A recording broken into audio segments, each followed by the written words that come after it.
Hasil hitung cepat sejumlah lembaga survei menempatkan paslon Prabowo Subianto Gibran Raka Buming Raka unggul dari dua paslon lainnya. Sementara partai dengan perolehan suara terbanyak adalah PDI Perjuangan, disusul Golkar, Gerindra, PKB. Dan sambil menunggu kehitungan resmi KPU, kita punya pertanyaan. Bagaimana langkah politik para partai pendukung selanjutnya?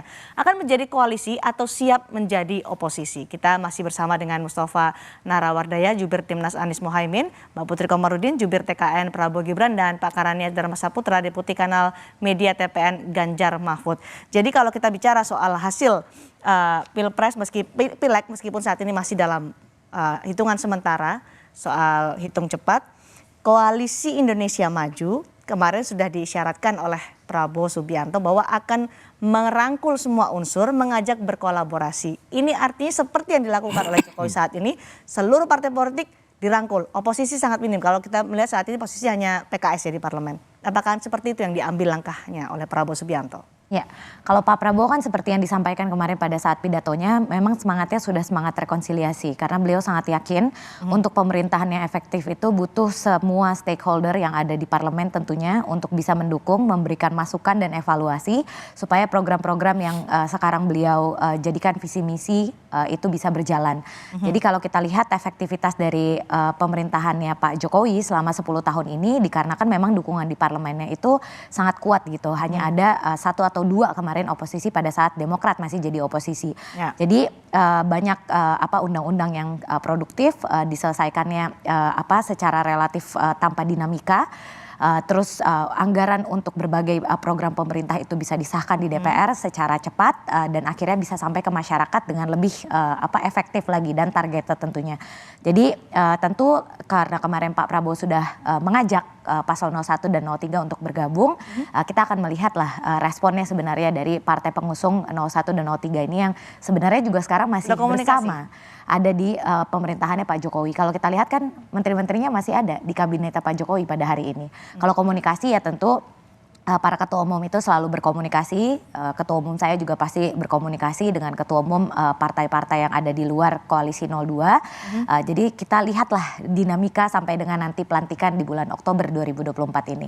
Oke, PDI Perjuangan akankah tetap nanti akan memilih menjadi oposisi atau bergabung dengan pemerintah? Suaranya kan tertinggi saat ini dihitung cepat Pileg. Ya, saya kebetulan bukan orang PDIP nih Mbak. Tapi mungkin kalau tadi kita dengar dari Mas Hasto sudah menyuarakan kan bahwa PDIP kelihatannya sudah siap untuk kalau memang mengharuskan ada di area oposisi kelihatannya itu akan dilakukan. Nah coba tentu sekali lagi saya tidak dalam posisi untuk membuat pernyataan. Tapi tadi disebutkan. Cuma yang ingin saya tekankan mungkin gini. Satu hal yang kelihatannya perlu kita evaluasi ya dari situasi Pilpres sekarang, kelihatannya memang kita harus memperkuat oposisi justru ke depan. Check and balance. Supaya check and balance ya, jadi jangan kita memberikan cek kosong gitu ya kepada presiden dan eksekutif. Saya kira check and balance, oposisi yang kuat, saya kira sama pentingnya dengan adanya pemerintahan yang kuat dan fungsional gitu. Oke, Rabu malam Gibran menyatakan di Istora Senayan, saya akan bertemu dengan paslon 1, akan bertemu dengan paslon 3. Sudah adakah sinyal-sinyal pertemuan itu, Pak Kar? Tadi seperti yang disampaikan Mas Ganjar dan juga setahu saya belum ada itu kan tadi undangan ataupun ya, permintaan. Ada lagi komunikasi dari siang sampai malam ini? Sudah ada komunikasi dari... Setahu saya belum ada. Masih sama seperti yang disampaikan Mas Ganjar. Belum ada? Ya. Oke, dari Timnas Amin sudah ada komunikasi? Enggak ada sama sekali. Itu kan saya nggak jelas ya itu yang mau sowan itu Gibran sendiri atau sama Prabowo. Yang jelas saat ini kami masih fokus untuk mengawal suara karena kecurangan banyak sekali terjadi di mana-mana. Jadi kita masih mengesampingkan itu dulu dan saya bertanya pada Gibran kalau mau sowan posisinya sebagai apa dia itu? Statusnya gitu loh. Sebagai Gibran pribadi atau sebagai cawapres. Kan ini kan politik kan selalu dibaca dari sisi yang lain. Coba kalau Prabowo datang ke 3 atau 1, nanti beritanya kan beda ya. Setiap berita kan berbeda itu tangkapannya. Wah berarti udah ngakui kemenangan tuh 03 atau 01. Akan begitu. Jadi emang sensitif sekali. Oleh karena itu sampai hari ini Amin masih tidak memberikan soal koalisi apa tidak atau posisi. Atau menerima Gibran atau tidak, permintaan juga nggak ada. Gibran cuma nyeletuk di atas panggung kan saya juga melihat kok. Dan itu kan maksud saya terlalu dini gitu. Ini masih kemenangan quick count, sudah seperti euforianya berlebihan, menurut saya tidak etis dan nggak menghormati KPU kan masih berjalan kan real count-nya kan. Tunggulah sabar sebentar gitu. Oke, belum ada komunikasi artinya dengan Gibran. Nah, tapi kan saat ini kita selalu melihat bahwa Amin adalah konsisten membawa suara perubahan, antitesa dari Jokowi. Ini kan bau-baunya oposisi nih, gitu bau-baunya oposisi karena yang dibawa oleh Prabowo Gibran kan keberlanjutan. Ini yang belum akan kemana nih? Jadi ada 4 hal yang perlu saya sampaikan terhadap program yang ada Pak Jokowi sekarang. 4 itu pertama, kalau itu programnya baik, ya bermanfaat positif, akan diteruskan. Ada keberlanjutannya. Contohnya? Banyak lah. Ini tempat saya sebutin dulu ya, supaya nanti ketahuan pertanyaannya apa. Kalau bagus diteruskan. Tetapi yang kedua, kalau banyak kurangnya ditambahin, dievaluasi. Tapi kalau yang ketiga ini, kalau memang betul-betul program itu atau proyek itu tidak bermanfaat, kedepannya kayaknya kurang bagus menurut kami, ini akan dievaluasi total. Ya, berlanjut tapi dievaluasi total. Manfaatnya mungkin akan berbeda. Tapi yang keempat ini memang perlu program baru. Ketika 1, 2, 3 tidak ada. Yang keempat ini baru kita bikin program baru. Saya selalu bilang perubahan, ini waktunya perubahan. Ya, semuanya perubahan bukan berarti itu tutup. Contoh yang reklamasi. Bangunan yang sudah jadi nggak diambruin, tetap lanjut, dimanfaatkan untuk apa? IKN juga begitu, mau dimanfaatkan untuk apa? Kemarin saya dengar dari timnya Pak Anies ya, mungkin bikin seperti Istana Bogor, bukan sebagai ibu kota Nusantara. Seperti itu modelnya itu. Sekarang ini kalau misalnya suara paslon 1 dan paslon 3 bergabung, akan suaranya dominan dibandingkan suara dari koalisi Indonesia Maju. Kita mau fokus ke memberantas kecurangan ini dulu. Karena mengawal demokrasi, menurut teori yang harus diberantas dulu itu kecurangannya. Yang kedua adalah berita negatif media. Berita negatif udah banyak ternyata, tapi nggak mempengaruhi.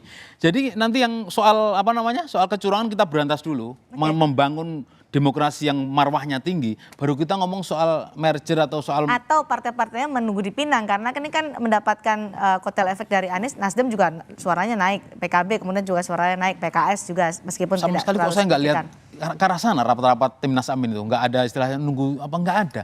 Mereka fokus betul ngawal suara ini karena salah satunya yang harus kita kawal ya demokrasi ini jangan sampai dirusak kan seperti itu kira-kira. Sudah ada lobby-lobby belum sih Mbak Putri?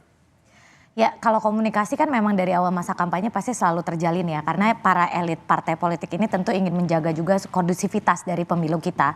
Yang memang sangat menyita energi dan tentu kita tidak ingin apa yang terjadi di 2019, kebencian cebong kampret itu sampai akhirnya terjadi pada tahun ini. Dan kita bisa lihat sekarang relatif lebih damai. Karena saya yakin ini ada komunikasi yang terjalin terus antar ketua umum partai politik yang ada di paslon 01, 02, dan 03. Dan saya rasa kalau bilang tidak pada hari ini dengan rentang waktu yang masih sangat panjang sampai dengan nanti penghitungan selesai di Maret, terus nanti akan ada pelantikan untuk presiden dan wakil presiden, terlalu dini kalau kita menyatakan tidak ataupun akan menjadi oposisi karena siapa yang menyangka Pak Prabowo jadi menterinya Pak Jokowi pada tahun 2019 mengingat betapa intensnya persaingan pada saat itu. Jadi ya marilah kita saksikan penghitungan suara yang sekarang sedang berlangsung, kita jaga penghitungan Pilpres, kita jaga penghitungan Pileg, jangan sampai ada kecurangan, laporkan kepada lembaga yang terkait, gugat kalau perlu kalau memang tidak menerima hasil penghitungan suaranya. Oke, tapi apakah sudah ada partai-partai yang dibidik untuk nanti bergabung? Karena dari awal ini bahkan menunggu hasil KPU saja belum, tapi sinyalnya sudah diutarakan oleh Prabowo Subianto tadi malam ketika selebrasi, kalau tidak mau dikatakan itu adalah deklarasi, selebrasi keunggulan di quick count, mengajak semua unsur berkolaborasi. Ini kan ajakan yang sudah sangat jelas, terang benderang. Sudahkah ada partai politik yang dibidik untuk berkoalisi nanti? Ya sebenarnya bahasa ini kan sudah beliau sampaikan pada saat debat terakhir kan, di mana beliau memberikan sinyal setuju dengan Pak Anies, setuju dengan Pak Ganjar, dan ini sebenarnya yang ingin beliau dengungkan gitu supaya pemilu ini tidak membuat permusuhan antar pendukung paslon yang kita tahu banyak terjadi sekarang ini. Jadi ya ketika beliau menyampaikan itu kemarin ya ini memang ajakan untuk rekonsiliasi karena ketika pemilu sudah selesai pasca Pilpres ini kita punya sebuah negara yang harus dibangun supaya visi Indonesia 2045 itu bisa benar-benar kita realisasikan.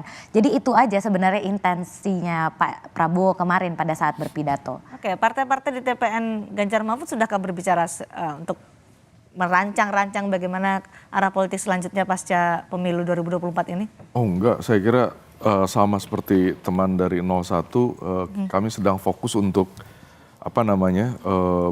mendata dan menginvestigasi kecurangan. Karena kenapa ya? Saya kira ini kan udah beyond menang atau kalah gitu. Kita tahu bahwa pemilu boleh dilaksanakan, proses formal bisa dilaksanakan, tetapi apakah pemilu ini memiliki legitimasi atau enggak? Itu kan yang jadi persoalan besar. Nah, saya ingin mengingatkan bahwa sejak reformasi, pada waktu Orde Baru kan sama, proses formal dilakukan.